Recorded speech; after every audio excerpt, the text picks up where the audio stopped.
तो प्यारे बच्चों, आज हम कबीर केमिस्ट्री क्लासेस में सॉलिड स्टेट चैप्टर से रिलेटेड लेक्चर नंबर 3 की शुरुआत कर रहे हैं। और आज हम सिर्फ एक ही कॉन्सेप्ट सीखेंगे, number of atom in the unit cell.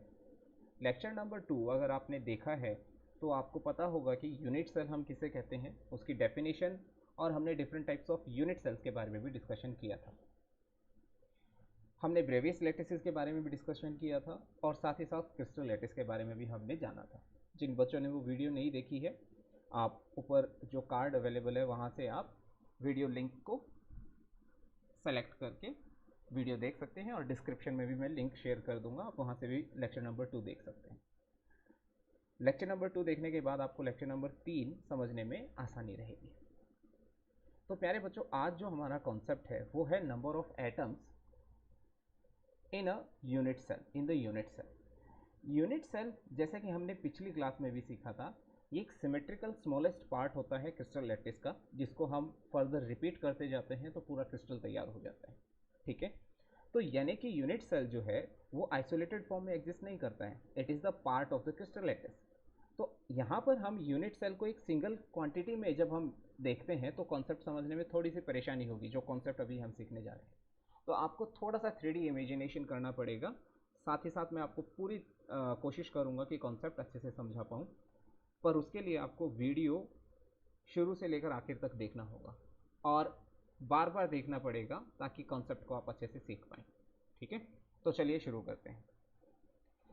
आपको याद हो कि ब्रेवियस लैटिसेस के अंदर हमने यूनिट सेल के अंदर जो डिफरेंट साइड्स और डिफरेंट एंगल्स थे उसके बिहाफ पर 14 टाइप की यूनिट सेल्स या 14 टाइप की क्रिस्टल लैटिसेस बनाए थे, यानी कि 14 टाइप की यूनिट सेल्स के बारे में हमने डिस्कशन किया था। उसमें से सबसे पहली थी क्यूबिक यूनिट सेल्स। तो हमारे इस चैप्टर में या क्लास 12 के अंदर अगर हम बात करें तो हम सिर्फ क्यूबिक यूनिट सेल्स के बारे में ही डिस्कशन करेंगे। तो क्यूबिक यूनिट सेल के अंदर हम 3 तरीके की क्यूबिक यूनिट सेल्स के बारे में डिस्कशन करने जा रहे हैं। Simple cubic unit cell, face centred cubic unit cell और body centred cubic unit cell. अब हम हर एक यूनिट सेल के अंदर नंबर ऑफ एटम्स कैलकुलेट करेंगे। तो सबसे पहले हम सिंपल क्यूबिक यूनिट सेल से शुरुआत करते हैं। ठीक है, देखो बच्चों, ये है सिंपल क्यूबिक यूनिट सेल। अगर आपको डेफिनेशन याद हो सिंपल क्यूबिक यूनिट सेल की, तो सिंपल क्यूबिक यूनिट सेल में जो नंबर ऑफ एटम्स होते हैं वो सिर्फ कॉर्नर पर अवेलेबल होते हैं, या ये कहें कि कॉन्स्टिट्यूएंट पार्टिकल्स जो हैं वो सिर्फ और सिर्फ कॉर्नर पर अवेलेबल होते हैं। ठीक है, ये एक एक्चुअल पिक्चर है, और ये पिक्चर है एक क्रिस्टल लैटिस से यूनिट सेल को निकाल कर लेकर आए हैं तब।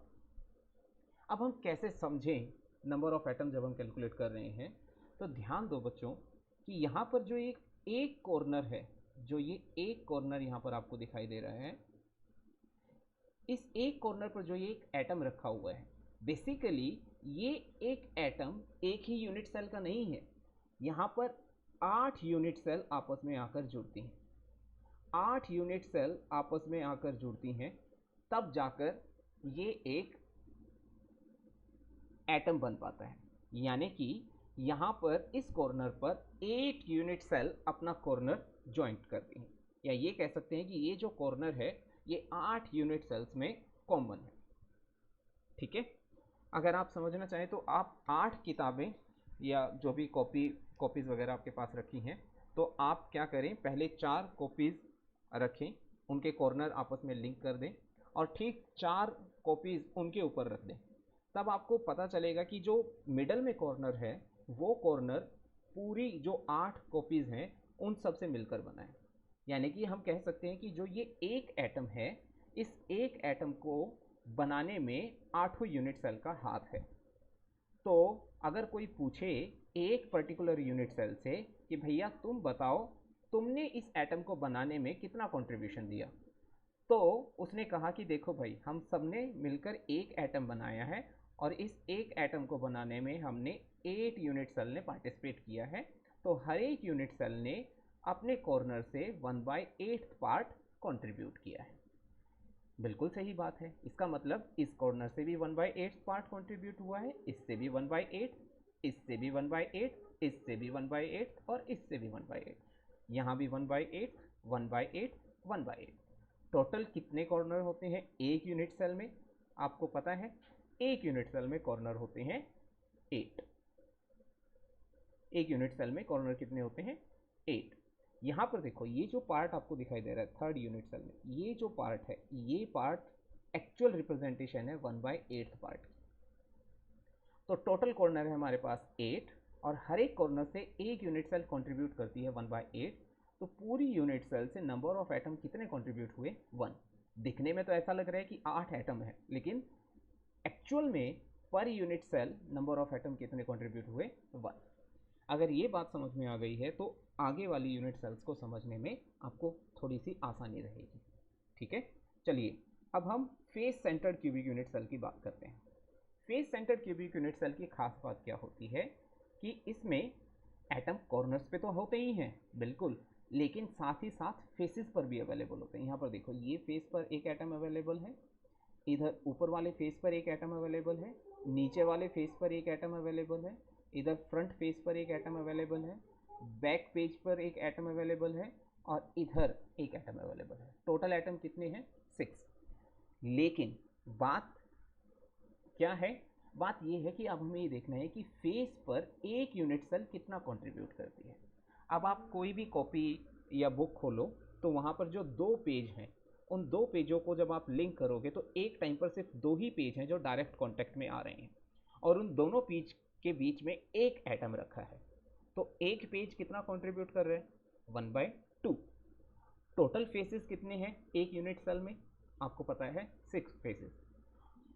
अब face centred cubic unit cell में जैसे कि मैंने बताया कि एटम कॉर्नर्स पर भी होते हैं, तो कॉर्नर से कंट्रीब्यूशन हम पहले ही पढ़ चुके हैं कि कॉर्नर से कंट्रीब्यूशन कितना आता है 1/8। क्यों? क्योंकि 8 कॉर्नर होते हैं और हर कॉर्नर पर 1/8 कंट्रीब्यूशन होता है हर एक यूनिट सेल का। तो टोटल कॉर्नर से एटम कितने आ गए हमारे पास 1। अब हमारे पास फेसेस कितने हैं 6 फेसेस हैं और हर फेस से कंट्रीब्यूशन कितना है 1/2 पार्ट कंट्रीब्यूट हो रहा है। तो टोटल फेस से हमारे पास एटम कितने आ गए 3। एक फेस को अगर आप समझना चाहें तो आप रूम का भी एग्जांपल ले सकते हैं। एक दीवार, ठीक है, एक फ्लोर और एक आपका छत हो गया, नीचे फ्लोर और साथ ही साथ 4 दीवार हैं। तो चारों दीवारों पर एक एक एटम रखा है, एक छत पर है और एक फ्लोर पर है और साथ ही दूसरी दीवार भी जुड़ी हो दूसरे कमरे की, तो दोनों दीवारों के बीच में अगर मैं एक एटम रखूं या ये समझो कि एक ईंट रखी है तो वो दोनों दीवारों से शेयर हो रही है, तो हर एक दीवार ने कितना कंट्रीब्यूट किया 1/2। और टोटल कितने हैं हमारे पास फेस 6 हैं, तो 6 इंटू 1/2 इज इक्वल टू 3। तो एक एटम तो हमें कॉर्नर से मिल गया और एक एटम हमें कहाँ से 3 एटम हमें कहाँ से मिल गए फेसेस से। तो टोटल नंबर ऑफ एटम अगर फेस सेंटर के अंदर कहें तो वो कितने होते हैं 4। इसको हम Z से रिप्रेजेंट करते हैं। प्यारे बच्चों याद रखना, आगे जब हम डेंसिटी फॉर्मूला सीखेंगे आगे आने वाली वीडियोस में, तब आपको ये चीज़ें समझ में आएंगी। इधर देखो ये एक्चुअल पिक्चर है इस face centred cubic unit cell की। ये कॉर्नर वाला एटम है जो कितना कंट्रीब्यूट कर रहा है 1/8 और ये देखो ये फेस वाला एटम हाफ एटम आपको साफ साफ दिखाई दे रहा है। टोटल फेस कितने हैं 6, हर एक फेस से 1/2, टोटल 3। तो अगर हम कहें कि फेस सेंटर्ड में Z की वैल्यू कितनी होती है तो वो होती है 4 एटम।